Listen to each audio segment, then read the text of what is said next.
बिस्मिल्लाहिर्रहमानिर्रहीम। अस्सलाम वालेकुम स्टूडेंट्स। मैं अपने पास क्लास में तमाम आने वाले स्टूडेंट्स को वेलकम करता हूं। नंबर दूसरी बात, आज से मेरा पीएचपी का जो रेगुलर वाइवा सेशन है स्टार्ट आउट हो गया। जिन स्टूडेंट ने CH619 फाइनल ईयर का प्रोजेक्ट पीएचपी में सेलेक्ट आउट किया हुआ और लैरावेल के अंदर, तो इन दोनों क्लासेस का मेरा बाकायदगी से आज जो है वो सेशन जो है वो स्टार्ट आउट हो गया है। नंबर दूसरी बात यह है कि एंड्रॉयड का भी सेशन मेरा संडे को लॉन्च आउट हो रहा है, तो पाइथन का भी इंशाल्लाह इन कमिंग वीक मैं वो भी स्टार्ट आउट कर रहा हूँ।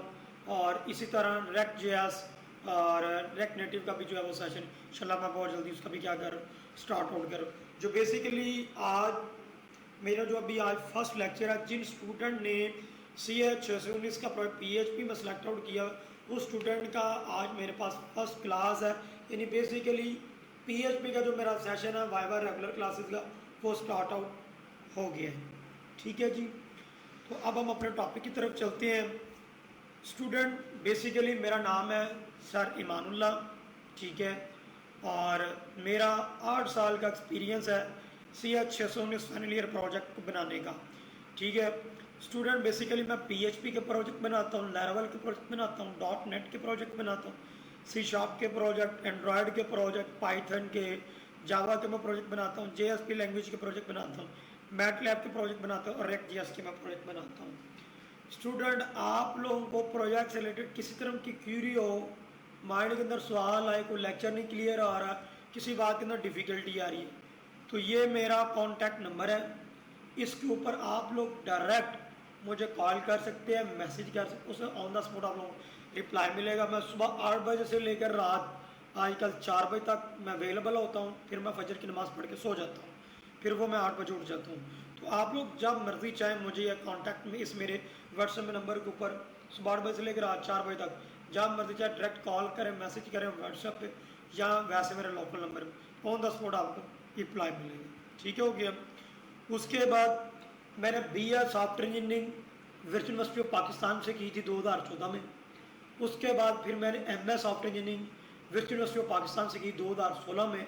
अब मैं बताते आज तो PhD का स्टूडेंट हूँ और मैं इन तमाम लैंग्वेजेस का जो अभी मैंने आप लोगों को बताई है कि इन लैंग्वेजेस के मैं प्रोजेक्ट बनाता हूँ। तमाम लैंग्वेजेस का मैं बताता हूँ, खुद डेवलपर हूँ, PHP का लैरावेल का मैं डेवलपर हूँ, उसके बाद .NET C# का मैं डेवलपर हूँ, एंड्रॉयड का iOS का डेवलपर हूँ, पाइथन का डेवलपर हूँ, डिजेंगो का डेवलपर हूँ, ठीक है, मैटलैब का डेवलपर हूँ, ऑटोमेटिक डिवाइसेस के जो प्रोजेक्ट उनका डेवलपर हूँ, नेटवर्किंग के प्रोजेक्ट का डेवलपर हूँ, और जावा JSP प्रोजेक्ट्स का डेवलपर हूँ, और रिएक्ट जो है उसका डेवलपर, React.js का, React नेटिव प्रोजेक्ट्स का मैं बेसिकली डेवलपर हूँ। तो मैं तमाम लैंग्वेजेस का मैं बेसिकली डेवलपर हूँ। मेरा पिछले तकरीबन 8 साल का एक्सपीरियंस फाइनल ईयर प्रोजेक्ट बनाने को और लोकल मार्केट की प्रोफेशनल वेबसाइट बनाने को और एप्लीकेशन बनाने का और सॉफ्टवेयर बनाने का मेरा अपना ज़ाती का तजर्बा। और इस टाइम मैं बजाते खुद अपने सॉफ्टवेयर हाउस रन आउट कर रहा हूँ जिसका नाम है क्लस्टर सॉफ्टवेयर हाउस, जिसका भी मैं रिसेंटली मुस्लिम टाउन के अंदर वो जो है वो तकरीबन पिछले 8 सालों से मैं जिसको मुस्लिम टाउन के अंदर क्या कर रहा हूँ, रन आउट कर रहा हूँ।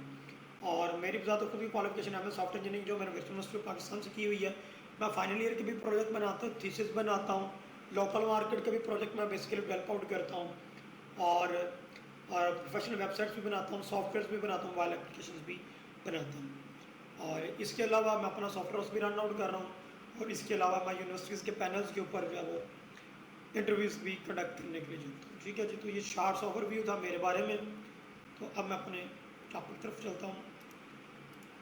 ये बेसिकली मेरी कोर्स आउटलाइन है कि इस कोर्स के अंदर हमने बेसिकली क्या क्या चीज़ें कवर अप करनी है। एक, इस कोर्स के अंदर हमने सबसे पहले जो चीज़ लर्न आउट करनी है वो HTML है, HTML के बाद है CSS है, CSS के बाद हम यानी सबसे पहले हम HTML कवर अप करेंगे, HTML कवर अप करने के बाद फिर हम CSS कवर अप करेंगे, फिर जावास्क्रिप्ट कवर अप करेंगे, फिर बूटस्ट्रैप कवर अप करेंगे, फिर PHP कवर अप करेंगे, फिर MySQL लैंग्वेज कवर अप करेंगे, फिर jQuery लैंग्वेज कवर अप करेंगे, और इसके बाद हम AJAX कवर अप करेंगे, लैरावेल वो क्या करेंगे, कवर अप करेंगे।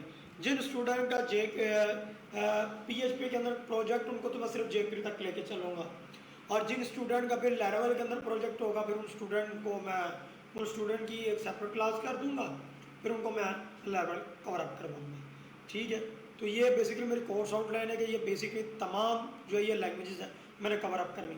फिर फर्दर अगर किसी स्टूडेंट ने लेवल भी लर्न आउट करनी होगी तो मैं उसको ये भी क्या करूँ, कवर अप करवाऊँगा। स्टूडेंट्स, ये मैंने जो लैंग्वेज के नाम बताए हैं, ये तमाम लैंग्वेज मेरे बिगिनर्स टू एडवांस लेवल तक कवर अप करवानी, ताकि एक तो आपके प्रोफेशनल स्किल आए प्रोजेक्ट के बाद, ताकि आप किसी भी मल्टीनेशनल कंपनी के अंदर या सॉफ्टवेयर हाउस में जाएगा being as a PHP developer या लेवल डेवलपर के तौर पे क्या कर सकते हैं, जॉब कर सकते हैं। मैंने ये तमाम के तमाम language beginners to advance level तक कवर अप करवानी है। जब आप लोगों के प्रोजेक्ट सुपरवाइजर ने वाइवा ले लिया तो मोस्टली सुपरवाइजर इस तरीके से वाइवा लेते हैं, वो बेसिकली एप्लीकेशन का कोड रिमूव करवा के लिखवाते हैं। क्या काम करते हैं, आपने जो अपना प्रोडक्ट का कोड ओपन किया होना या फाइनल डिलीवरेबल का, तो सुपरवाइजर उसमें से बेसिकली कोड रिमूव करवाएगा। कोड रिमूव करवा के उसमें से आपसे क्या करेगा, यहाँ पे न्यू कोड इंप्लीमेंट करो, यहाँ पे ये लॉजिक इंप्लीमेंट करो, क्वेरी फंक्शनलिटी परफॉर्म करो। तो प्यारे स्टूडेंट्स, ये तमाम चीज़ें आप तभी कर पाएंगे जब आपने ये लैंग्वेज को बिगिनर से एडवांस लेवल तक पढ़ा होगा, डिफरेंट चीज़ों के ऊपर क्या की होगी, प्रैक्टिस की होगी, तभी ये चीज़ें आप कर पाएंगे, नहीं तो अदरवाइज ये चीज़ें आप नहीं कर पाएंगे। उसके बाद मैंने आप लोगों को इसी जो मेरा ये सेशन चल रहा है, इसी के अंदर मैं आपको CH 619 फाइनल ईयर प्रोजेक्ट बनाने की भी लाइव ट्रेनिंग दूंगा। प्रोटोटाइप कोडिंग के भी लाइव सेशंस होंगे, फाइनल डिलीवरेबल भी कोडिंग के लाइव सेशंस होंगे। अब तरीकाकार ये होगा कि मैंने ये लैंग्वेजेस को भी बिगिनर टू एडवांस लेवल तक अंदर कवर अप करवाऊंगा, फाइनल ईयर का प्रोजेक्ट बनाने की भी ट्रेनिंग दूंगा, और इसके साथ साथ प्रोटोटाइप कोडिंग का भी और फाइनल डिलीवरेबल कोडिंग के भी लाइव सेशन लूँगा। तो ये तमाम काम मैं मिक्स अप करके चलाऊँगा, और आपकी जो वाइवे की क्लास में पूरा साल रेगुलर चलेंगी, ठीक है। उसमें ये प्रोसेस ऑफ इंक्लूड होगा, और मैंने आप लोगों का जो प्रोजेक्ट वो तो मैंने बनाना, लेकिन क्लासेस के अंदर आप लोगों को बताऊंगा कि ये प्रोजेक्ट बेसिकली इस तरीके से बनाया जाता है, इन स्टेप्स को, इन चीज़ों को फॉलो किया जाता है, ठीक है। क्लास के अंदर मैंने आप लोगों को बाकायदा ये फाइनल ईयर का जो प्रोजेक्ट, इसकी बनाने की भी लाइव ट्रेनिंग देनी है, लैंग्वेज भी कवर अप करवानी है, और ये प्रोटोटाइप कोडिंग और फाइनल डिलीवर कोडिंग के भी मैंने क्या लेने हैं आप लोगों के लाइव सेशंस लेने हैं, ठीक है। ये जो हम लैंग्वेजेस पर कवर अप करेंगे, इसके अंदर हमारी कुछ असाइनमेंट्स होंगी, तो डेली का काम डेली बेस पे मैं चेकआउट करूँगा, फिर वीकली बेस पे काम चेक करूँगा, फिर कुछ हमारे अंदर क्विज़ेस भी होंगे, फिर कोड का भी टेस्ट लिया जाएगा 15 दिन के बाद, 10 दिन के बाद जब मेरा दिल चाहेगा, फिर वाइवा कोड टेस्ट भी होगा। जिस तरीके से आप लोगों का वाइवा यूनिवर्सिटी लेती है, उस तरीके से फिर मैं आपका वाइवा का कोड टेस्ट लूँगा, फिर आप लोगों को एक आइडिया जनरेट आउट होगा, तो वाइवा इस लेवल पर होता है। तो ये तमाम सर्कमस्टांसेस इसके अंदर क्या होंगे, इंक्लूडेड होंगे, ठीक है। और प्रोजेक्ट असाइनमेंट्स के वाले से मैं एक अलग से जो है वो सेकंड जो मेरा लेक्चर होगा, उसके ऊपर ब्रीफली आप लोगों को इंट्रोडक्शन दूंगा कि अंदर कौन कौन सी असाइनमेंट क्या क्या चीज़ें इसके अंदर क्या होती है, इंक्लूडेड होती हैं, ठीक है जी। और अब हम अपने टॉपिक की तरफ चलते हैं।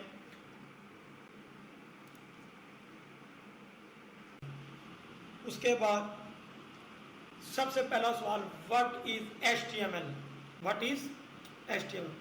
मैं आपको अपने टॉपिक की तरफ आया, व्हाट इज HTML। तो आज का जो हमारा लेक्चर वो क्या जी, HTML का इंट्रोडक्शन क्या और HTML का रोल क्या है, ठीक है। सबसे पहले वाइवा लिस्ट का, प्यारे स्टूडेंट, जब आप लोगों ने मेरे पास लेक्चर लेना होता है तो प्लीज़ आपने अपने पास एक कॉपी और एक नोटबुक आप लोगों ने अपने पास रखने के लिए, ताकि वाइवा पॉइंट व्यू से मैं जितने सवाल बताया करूँ वो आप लोग नोटेड किया करें, वो बड़े अहम हैं। और ये वही सवाल आते हैं जो वाइवा के ड्यूरेशन ऑफ द टाइम आपसे सुपरवाइजर ने पूछने हैं। तो HTML के अंदर HTML पॉइंट व्यू से पहला सवाल जो पूछा जाता है, और वाइवा लिस्ट का भी पहला सवाल, ठीक है।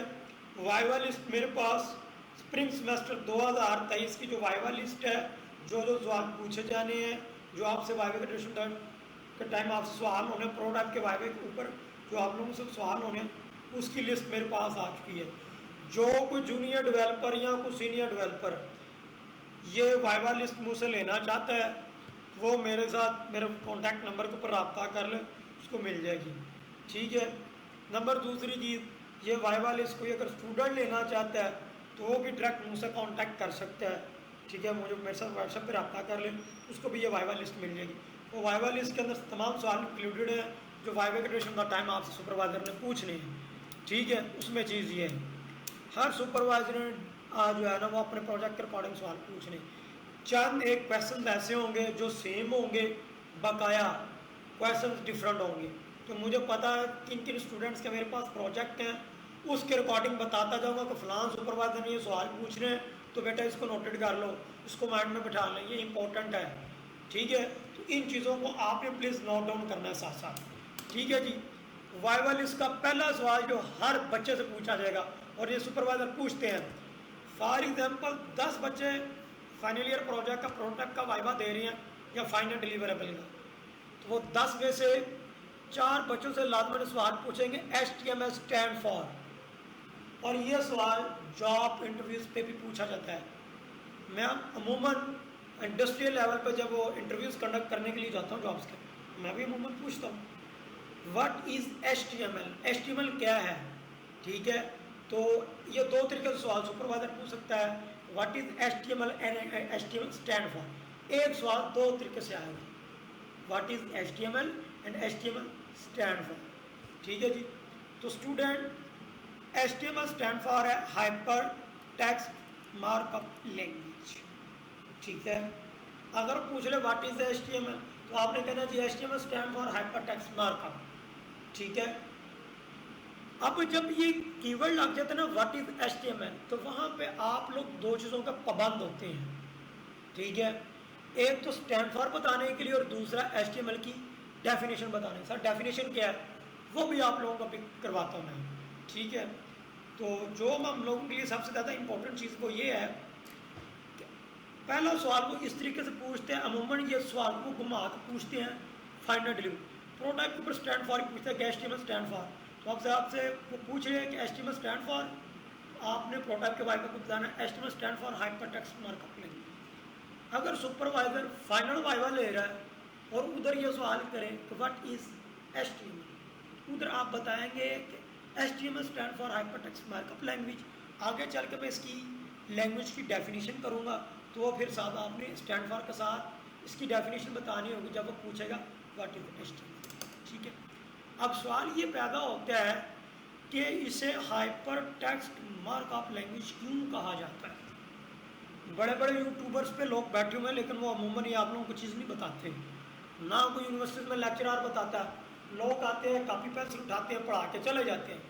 अब मैं इवन डैड में अमूमन लोगों से पूछता हूँ ऊप जो है कैसी लैंग्वेज है, जो हर लैंग्वेज के अंदर यूज़ होगी। हम भी जावास्क्रिप्ट में ऊप पढ़ेंगे, ठीक है, फिर हम PHP में भी ऊप पढ़ेंगे, jQuery में भी ऊप पढ़ेंगे, तो ये ऊप हर जगह कहाँ होती है बैकएंड लैंग्वेजेस के अंदर। तो मैंने एक अमूमन में लोगों से पूछता हूँ ये इस ऑब्जेक्ट ओरिएंटेड प्रोग्रामिंग लैंग्वेज क्यों कहा जाता है। ऊप stand for object oriented programming language. तो मैं अमूमन पूछता हूँ इसको ऑब्जेक्ट ओरिएंटेड प्रोग्रामिंग लैंग्वेज क्यों कहा जाता है, मुझे इसकी रीज़न बताएं।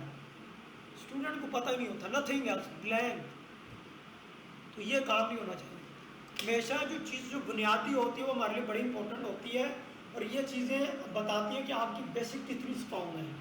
ठीक है, तो हाइपर टेक्स्ट मार्कअप लैंग्वेज इसको इसलिए कहा जाता है, एक बात याद रख लें, W3C एक ऑर्गेनाइजेशन है जो पूरी दुनिया के ऊपर ये लैंग्वेज को ऑपरेट आउट करती है।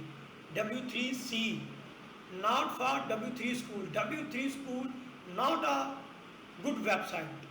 ठीक है, इसके ऊपर अच्छा कॉन्टैक्ट भी अवेलेबल है, लेकिन कुछ इनरेलेवेंट कॉन्टैक्ट भी इस पर मौजूद है।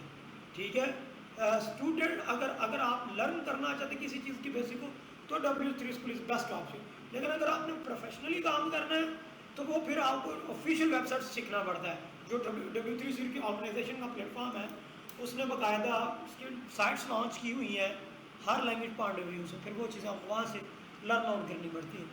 अब W3C स्टैंड फॉर क्या है, world wide web consortium. W3C stand for क्या है, वर्ल्ड वाइड वेब कॉन्स्ट्रीम। इसको बोला जाता है W3C। ये एक ऑर्गेनाइजेशन है, इस ऑर्गेनाइजेशन का स्टैंड फॉर क्या है, वर्ल्ड वाइड वेब कॉन्स्ट्रीम। यहाँ पे ये लिखा भी हुआ है world wide web. WW stand for क्या है, वर्ल्ड वाइड वेब कॉन्स्ट्रीम। मैं आगे ये लिख भी देता हूँ अभी स्लाइड के अंदर, कॉन्स्ट्रीम। ये एक इदारा है जो तमाम लैंग्वेजेस को क्या करता है, ऑपरेट आउट करता है। ठीक है, ये आप लोगों ने एक बात अपने माइंड में रखनी है। तो W3C का जो अदारा है, इसने जो लैंग्वेजेस के नाम है उसकी परफॉर्मेंस की बेस पर दिए हुए। ये मैं बात और आसान कर देता हूँ। W3C ऑर्गेनाइजेशन का रूल है कि जो लैंग्वेज जैसा रोल प्ले करेगी आप उसको वैसा नाम देंगे, ठीक है। नंबर दूसरी चीज, W3C का जो इदारा वो तो 1995 के बाद आया है, तो जब बहुत सारी लैंग्वेज है। उससे पहले भी साइंटिस्ट लोगों का ये एक रूल था कि जो लैंग्वेज जैसा रोल प्ले करती है वो उसके अकॉर्डिंग उसको नाम, उसके ही अकॉर्डिंग वो उसको क्या करते हैं, उसको नाम देते हैं, और उसी के अकॉर्डिंग उसकी वो डेफिनेशन क्रिएट आउट करते हैं। अब ये नहीं है कि लैंग्वेज का रोल कुछ हो, नाम कुछ हो, डेफिनेशन कुछ हो, ऐसा कभी नहीं है। साइंटिस्ट लोगों का भी यही रूल है। और फिर बाद में जब W3C ऑर्गेनाइजेशन का इदारा बना, वर्ल्ड वाइड वेब काउंसिल का इदारा, तो फिर उसके अंदर बाकायदा एक निकात बनाया गया लैंग्वेज पॉइंट ऑफ व्यू से कि जब भी अब कोई मार्केट में न्यू लैंग्वेज इंट्रोड्यूस होगी तो वो लैंग्वेज ज़्यादा रोल प्ले करेगी, वो उसको वैसा नाम दिया जाएगा, उसके अकॉर्डिंग उसकी डेफिनेशन की जाएगी। और W3C के इदारे से पहले यही रूल साइंटिस्ट लोग फॉलो करते थे कि जो लैंग्वेज ज़्यादा रोल प्ले करते साइंटिस्ट लोग उस लैंग्वेज को वैसा नाम देते हैं, उसको वो साइंटिस्ट लोग वैसा नाम देते हैं, और उसके अलावा उसी के मुताबिक उसकी क्या करते हैं, डेफिनेशन करते हैं। अब सवाल पैदा ये होता है कि इसको HTML क्यों बोला जाता है। स्टूडेंट, कभी आप लोगों ने अमूमन वेबसाइट्स देखी हैं, जो वेबसाइट्स के ऊपर कॉन्टेंट से मुराद डाटा जो वेबसाइट्स के ऊपर अपलोड कर, कभी आप लोगों ने एक चीज़ फिल आउट की है तो वो वहाँ पे जो हम कॉन्टेंट डाटा अपलोड करते हैं वो किस किस्म का है। अब वो डाटा जो अच्छा भी हो सकता है, बुरा भी हो सकता है। HTML ने इस चीज़ को रियलाइज़ नहीं करती। HTML के अंदर आपने जिस तरह का कॉन्टेक्ट ऑफ द वर्ड डालना है इसलिए उसको कंपाइल करके अपलोड कर देना, सिर्फ ये इस चीज़ को चेक करेगा कि जो आपने डाटा कॉल किया वो उसके जो टैग वगैरह वो सही है, क्योंकि कोडिंग ने तो एरर देना टैग का। अब उसके अंदर क्या लिखा जा रहा है इस चीज़ का कोडिंग के साथ कोई ताल्लुक नहीं है। अब वो कॉन्टेक्ट चाहे अच्छा है तो चाहे बुरा है, वो हम लोग अपने ज़ाती फेल पे, इसने जस्ट किस चीज़ को टारगेट करना, अपने कोडिंग टैग्स को, ठीक है। अब आप लोगों को एक बेस्ट एग्जांपल देता हूँ कि जब कोई इंसान गुस्से की हालत में होता है तो वो कुछ भी बोलता चला जाता, हम लोग कहते हैं यार ये हाइपर हो गया, ये क्या हो गया, हाइपर हो गया। जब इंसान हाइपर हो जाता है तो उसकी ज़ुबान पे अच्छे अल्फाज भी आएंगे तो वो भी अदा कर देगा, बुरे अल्फाज भी आएंगे तो वो बंदा वो भी अदा करे। कि हाइपर जब बंदा हो जाता है अच्छे अल्फाज भी अदा करता था, बुरे अल्फाज भी अदा करता, क्यों, वो अपना उसे नहीं पता कि वो क्या करे, अपने हवास खो बैठा होता है। इसी तरह HTML के स्टार्टिंग पे ये जो H स्टैंड फॉर क्या है, ये H स्टैंड फॉर है हाइपर। इस हाइपर का मतलब ये है कि इसके अंदर चाहे आप जिस तरह का मर्जी कंटेंट डाल दें, चाहे अच्छा तो चाहे बुरा, इसका उस चीज़ के साथ कोई तल्लक नहीं है, ठीक है। टेक्स्ट ये सिर्फ क्या करता है कि वो जो डाटा ये देखता है कि इसके अंदर ये जो टैग के अंदर जो डाटा आ रहा है, सिर्फ ये उस डाटा को क्या करेगा, कंपाइल करेगा। ये सिर्फ उस डाटा को, ये जो टेक्स्ट आ रहा है डाटा को कंपाइल करेगा। अब यहाँ पे HTML के अंदर कोई वीडियो है, कोई ऑडियो है, कोई इमेज है, कोई डाटा है, HTML उसको अपने अंदर टेक्स्ट के तौर पे काउंटेबल करती है उस चीज़ को। हम जो वीडियो गाना सुनते हैं वो भी एक अल्फाज ही है ना, ठीक है, वो भी एक तरह का टेक्स्ट ही है जिसको किसी ने पढ़ के गाया होता है। जो हम सॉन्ग सुनते हैं, ठीक है, जो हम कोई तकरीर सुनते हैं वो भी तो किसी ने पढ़ के सुना रहा होता है, तो वो भी एक तरह का टेक्स्ट ही होता है जो हम सुन रहे होते हैं। यानी टेक्स्ट को सुनने का मुख्तलिफ मिला, कोई ऑडियो फॉर्म में टेक्स्ट होंगे में सुना रहा है, कोई वीडियो के फॉर्म में हमें टेक्स्ट सुना रहा है, तो इसलिए वो टेक्स्ट ही। कोई जो इमेज अपलोड हो रही है वो भी टेक्स्ट है, कोई डाटा लिखा जा रहा है वो भी टेक्स्ट है, ठीक है। HTML के अंदर जिस तरह का भी कोई डाटा डाला जाएगा वो क्या होगा, टेक्स्ट होगा। मार्कअप, जब हम की जो बंदा हाइपर होता है तो वो उसने किसी बंदे को हाईलाइट किया होता है, वो कह रहा होता है इस बंदे ने मुझे ये कहा, इसने मेरे साथ ये किया, इसने मेरे साथ वो किया, कहते हैं, तो ये नहीं हम उसको हाईलाइट कर देते हैं। तो यहाँ पे मार्कअप का भी मतलब ये होता है कि ये बेसिकली हाईलाइट करेगा कि ये फलान चीज़ का कंटेंट है, ये इमेज का कंटेंट है, ये ऑडियो वीडियो का कंटेंट है, ये टेक्स्ट का कंटेंट है। ये सिर्फ उस चीज़ को क्या करेगा, हाईलाइट करेगा। लैंग्वेज से मुराद क्या कि ये बेसिकली एक तरह की जुबान है।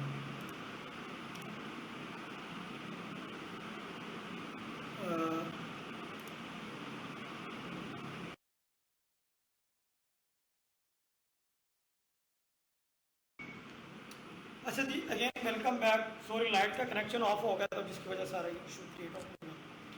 अच्छा, मार्कअप का मैंने बता दिया कि ये बेसिकली हाईलाइट करता है कि हमें बेसिकली बताता है कि ये जो डाटा है ये ऑडियो है, ये जो डाटा है ये वीडियो की फॉर्म में है, ये डाटा इमेज की फॉर्म में, और ये डाटा टेक्स्ट की फॉर्म में।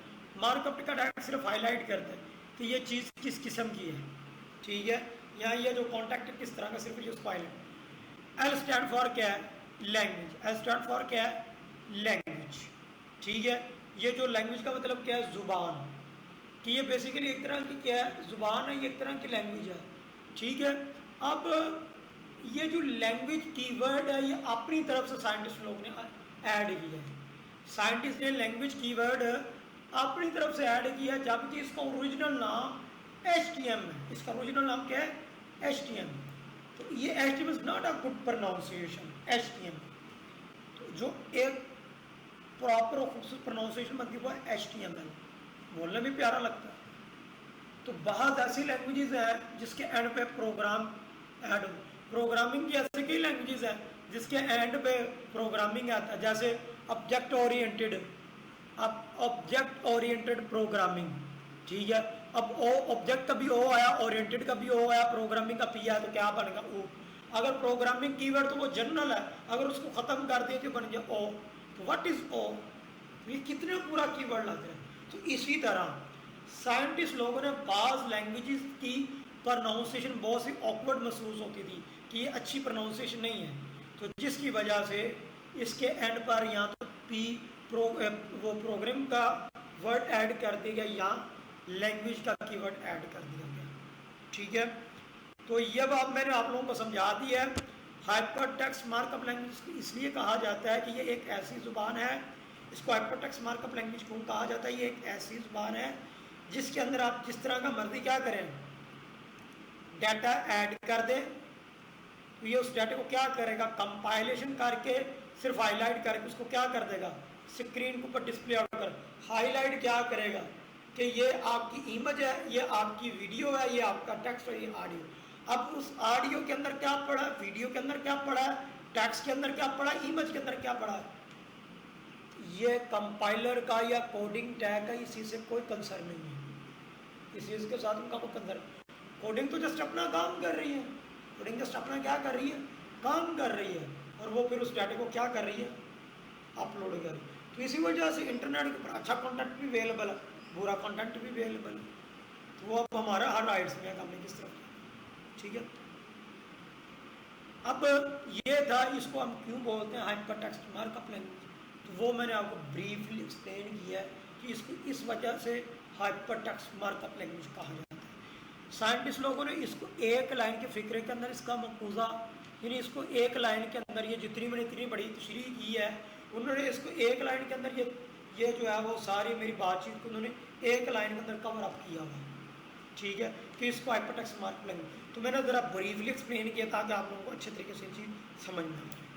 ठीक हो गया। और उसके बाद सवाल आता है डेफिनेशन ऑफ द HTML। ठीक है, हमेशा डेफिनेशन का मतलब क्या है? पता नहीं लोग कैसे कैसे तरीफे कर देते हैं। शायद मैं ये चीज़ कहता हूँ कि हमारे पाकिस्तान के निज़ाम के अंदर टीचर्स वेल ट्रेन नहीं है। ठीक है, ये चीज़ याद रखें। डेफिनेशन का मतलब क्या होता है? तारीफ। तारीफ क्या होती है? खूबियाँ। किसी बंदे की तारीफ के मतलब क्या? खूबियाँ बयान करना है। जैसे मैं कहूँ मेरी क्लास में शाहिद लड़का है, मैं कहता हूँ शाहिद बहुत अच्छा है, शाहिद लायक बच्चा है, शाहिद ज़हीन है। ठीक है, और शाहिद वेल मैनर है। ये शाहिद की तारीफ और खूबियाँ बयान हो रही हैं। शाहिद बहुत अच्छा चलता है, तो ये तारीफ भी और खूबियाँ हैं। बेसिकली खूबियाँ बयान होती है। डेफिनेशन में हमेशा क्या बयान होती हैं? खूबियाँ। और HTML क्या काम करती है? HTML पेज डिज़ाइन करती है। यानी HTML का रोल क्या है? HTML तो बेसिकली पेज डिज़ाइन करती है।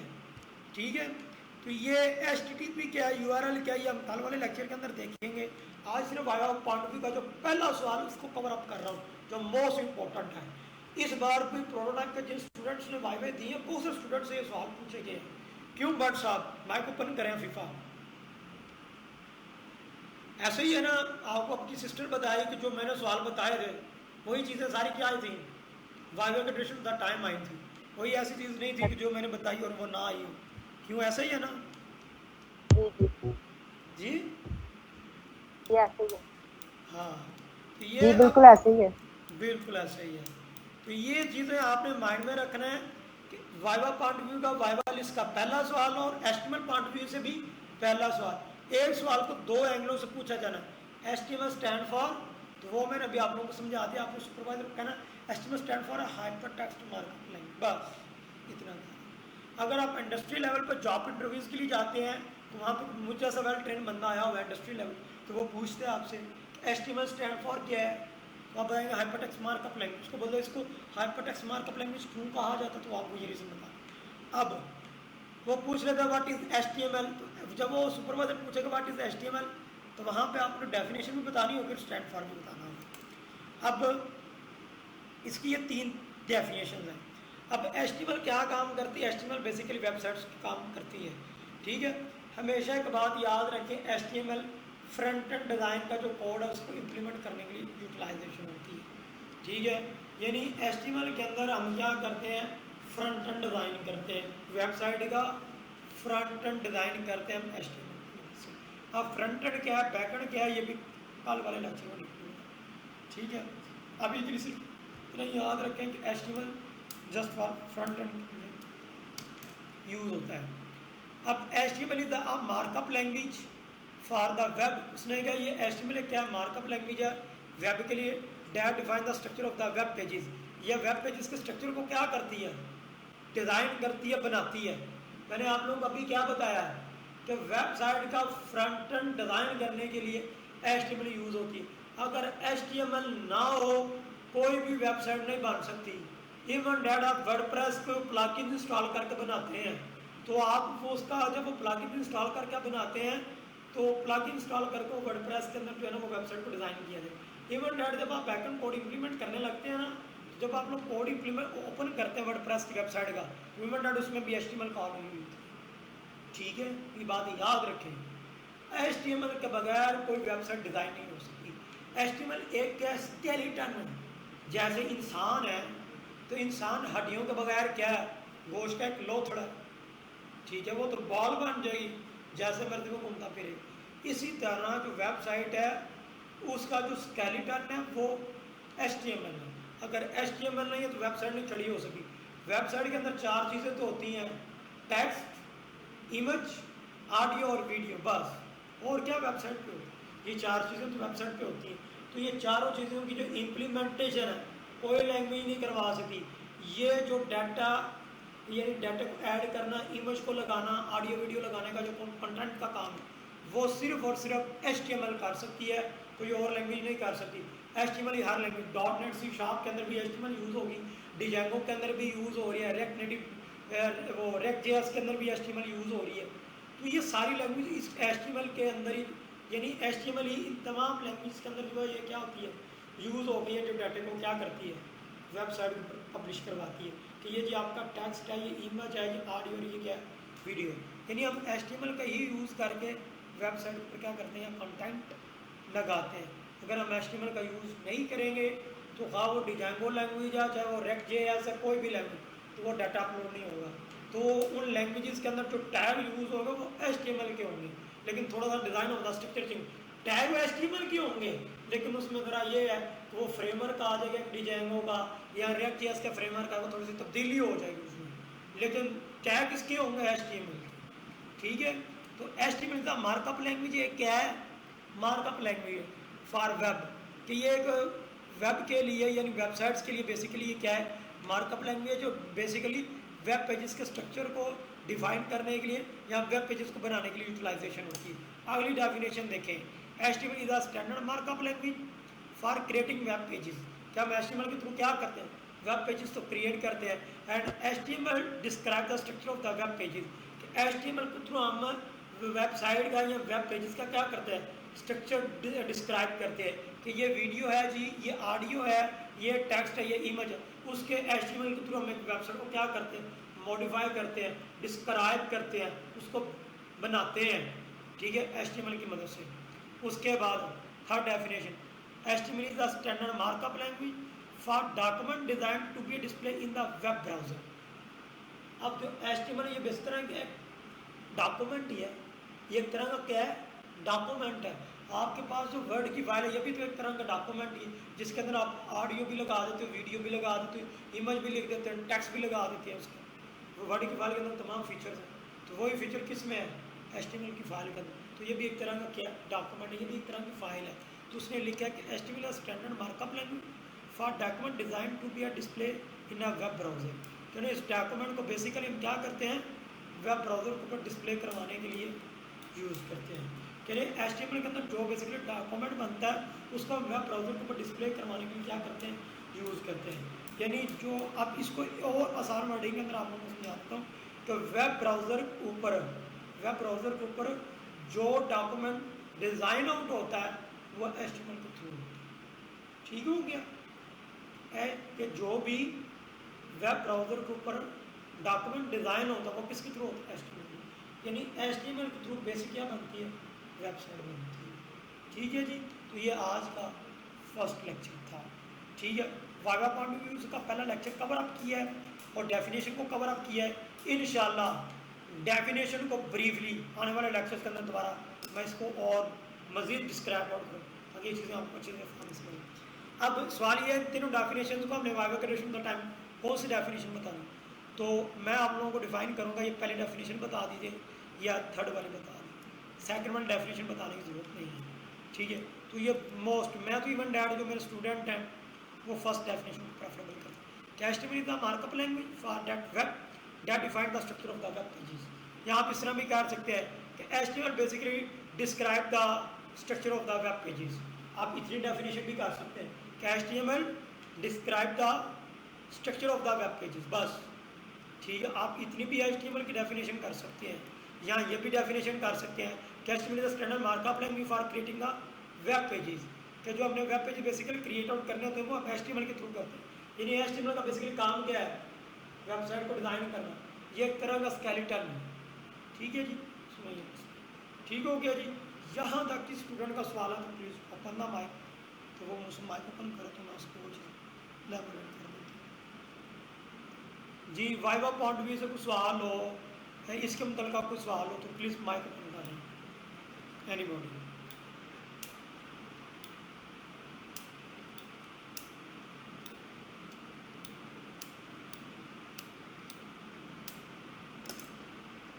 जी स्टूडेंट्स, आई थिंक सो सबको क्लियर है, किसी का सवाल नहीं है। ठीक है जी, और अभी तमाम स्टूडेंट्स इधर हैं तो चंद मुझे चीज़ें आप लोगों को मुझे इन्फॉर्म करके जानी है, तो वो आप लोगों ने माइंड में रखिए। ठीक है जी, प्लीज़ तमाम अभी स्टूडेंट्स इधर हैं।